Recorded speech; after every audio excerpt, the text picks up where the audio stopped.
उंगली को पकड़कर आज लोग यहाँ तक का सफर तय किए हैं। और जब इस राज्य की बात आती है और सहायक अध्यापकों का विषय आता है तो निसंदेह एक बहुत बड़ी दास्तां दिखती है। आज 20 वर्षों की एक दास्तां, 20 वर्षों का एक संघर्ष। और वास्तव में अगर कहा जाए झारखंड राज्य में शिक्षा के रीढ़ कोई है तो सहायक अध्यापक है। आज शैक्षणिक कार्यों के अलावा भी कई ऐसे कार्य रहे जहां उन्होंने सरकार का, इस राज्य का सहयोग किया, लेकिन उसके बाद जिस सम्मान के हकदार हैं उस सम्मान से कोसों दूर। लिहाजा एक विधायक होने के नाते, उस हाउस का मेंबर होने के नाते मेरा जो कर्तव्य आप लोगों के लिए हम लोग निष्कर्ष लेकर निर्धारित करेंगे, उससे हम कभी पीछे नहीं हटेंगे। और इस बार का सदन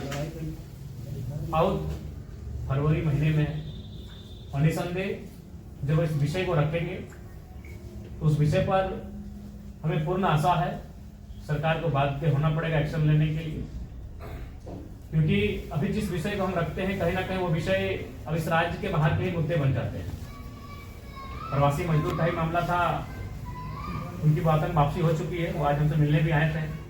तो नो डाउट जब आपके विषय को सदन में रखा जाएगा, हमें पूर्ण आशा है उस पर पहल होगी, उस पर सुनवाई होगी, उस पर परामर्श राय होगा और एक वर्षों से लंबित मामला, और आप आशा करते हैं कि वो मामला अब लंबित ना रहे, क्योंकि अब धीरे धीरे पारा शिक्षक भी अब उस दौर से गुजर रहे हैं जहां वो अपने साथियों को खो रहे हैं। लगातार ये घटनाएं घट रही हैं, आर्थिक अभाव, आर्थिक तंगी, परिवार की हालत, तो कहीं ना कहीं अब उस दौर में है पारा शिक्षक जहां वह धरना हड़ताल नहीं, दया दृष्टि की अपेक्षा रखते हैं।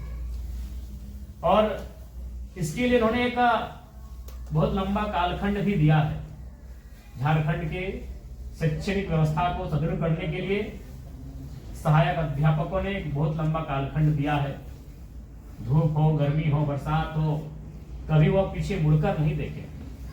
सरकार के माध्यम से, विभाग के माध्यम से शैक्षणिक कार्यों के अलावा भी उन्हें अगर कोई कार्य सुपुर्द किया गया है, उन्होंने उसे बखूबी निर्वहन करने का कार्य किया।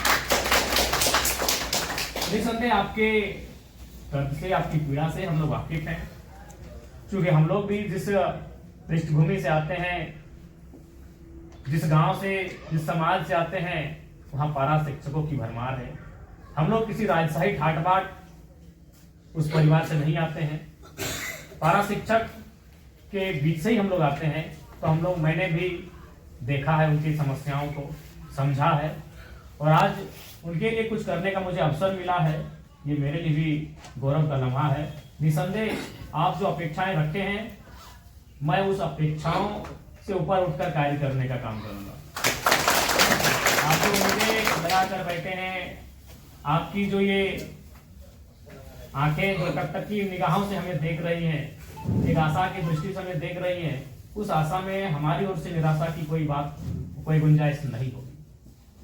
पुनः क्योंकि आज एक सम्मान समारोह कार्यक्रम था, लेकिन पूरा आज हम कहेंगे, और आपके प्रदेश अध्यक्ष का इंतकाल के समय हम गए भी थे, उस समय भी हमने आपके कलीग से मैंने कहा था कि आप एक बेहतर ड्राफ्टिंग के साथ हमारे पास आए, और मैंने ये भी कहा था कि झारखंड में जो समस्याएं हैं और जो समस्याओं का जो सामना कर रहे हैं वो लोग बेहतर करते हैं। भले हम विधायक हैं, लेकिन मेरा मानना है कि पारा शिक्षकों की समस्याओं का तर्क आपके पास हमसे बेहतर है। तो जब हम लोग बैठ के इस विषय में बात करेंगे तो हमें लगता है कि बहुत कुछ सीखने को मिलेगा, और जो हम आपसे सीख के जाएंगे उसे सदन में रखने का काम करेंगे, और हमें लगता है इसके बाद एक